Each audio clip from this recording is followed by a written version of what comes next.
जय श्री कृष्ण साथियों, कल हमने शुरू किया था वाष्पोत्सर्जन के बारे में। ठीक है, हमारा टॉपिक चल रहा है वाष्पोत्सर्जन। ठीक है, जिसमें हमने कल वाष्पोत्सर्जन की परिभाषा के बारे में देखा था, वाष्पोत्सर्जन के प्रकारों के बारे में देखा था, जहां हमने रंध्रीय वाष्पोत्सर्जन के बारे में पढ़ा था। फिर हमने पढ़ा था उपत्वचीय वाष्पोत्सर्जन, और आज हम पढ़ेंगे तीसरा वात रंध्रीय वाष्पोत्सर्जन। तीसरा कौन सा हमारा? वात रंध्रीय वाष्पोत्सर्जन।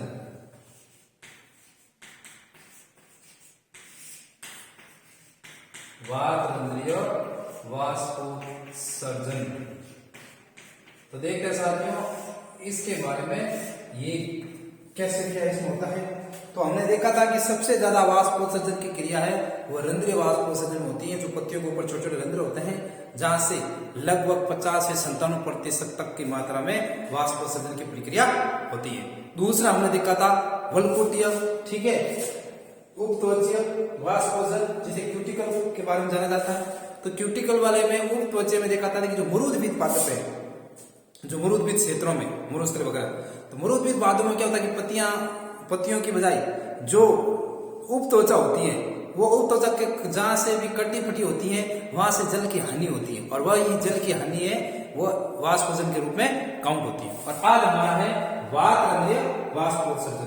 तो देखते किताब क्या कहती है कि काष्ठ स्तंभों, लकड़ी के जो फर्नीचर वगैरह में काम आती है ऐसी लकड़ी, तो क्या है, काष्ठ स्तंभों में कुछ फलों की सतह पर छोटे छोटे छिद्र होते हैं जिन्हें वात रंध्र कहते हैं। कुछ वातावरणीय दशाओं में वात रंध्र से भी जल वाष्प निकलती है, जिसे वात रंध्रीय वाष्पोत्सर्जन कहते हैं। तो सीधा सा है, देखो ठीक है कि काष्ठीय स्तंभ, ठीक है, काष्ठीय स्तंभ में सीधी बात है जैसे कि नीम है, पीपल है, बरगद है, ये ठीक है, जिनकी लकड़ी को प्राप्त किया जा सके। काष्ठीय स्तंभ व कुछ फलों की सतह पर, फलों की सतह पर छोटे छोटे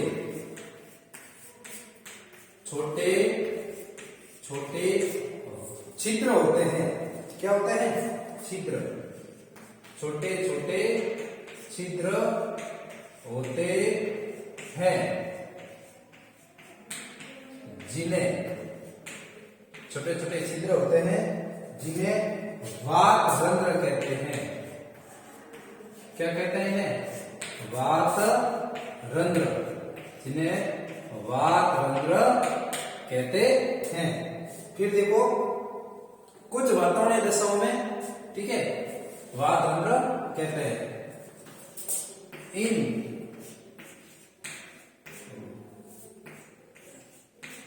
इन वात रंध्रों से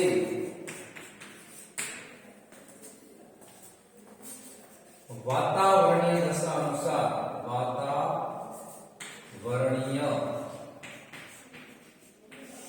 वातावरणीय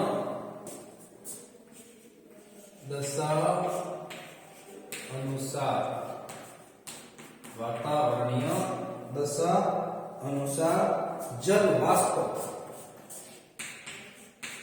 वाष्प बाहर निकलते हैं।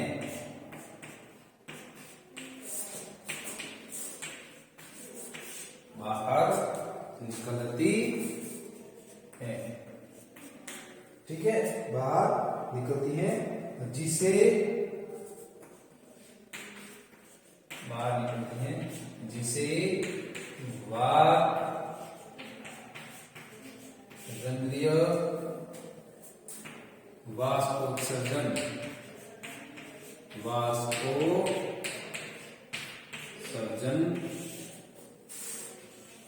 कहते हैं।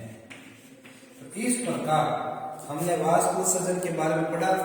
इसके पहले के दो प्रकार हमने कल की क्लास में देखे थे, आज हम इसके बाकी के दो प्रकारों को देख रहे हैं। तो इस प्रकार आप देख सकते हैं कि काष्ठीय स्तंभ व कुछ फलों की सतह पर छोटे छोटे छिद्र होते हैं जिन्हें वात रंध्र कहते हैं। इन वात रंध्रों से वातावरणीय दशा अनुसार जल वाष्प बाहर निकलती है, जिसे वात रंध्रीय वाष्पोत्सर्जन कहते हैं। फिर देखो आगे इसमें और क्या क्या बताए गए हैं।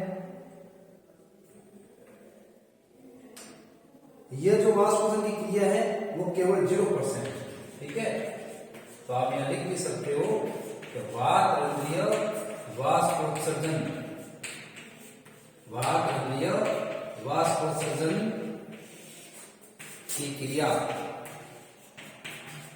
वातरंध्रीय वाष्पोत्सर्जन की क्रिया 0.1% होती है, बहुत ही कम मात्रा में, ये नहीं बराबर। सबसे ज्यादा किसमें होता है? रंध्रीय वाष्पोत्सर्जन में। तो इस प्रकार ये आपके वाष्पोत्सर्जन के तीनों प्रकार हमने पढ़े हैं।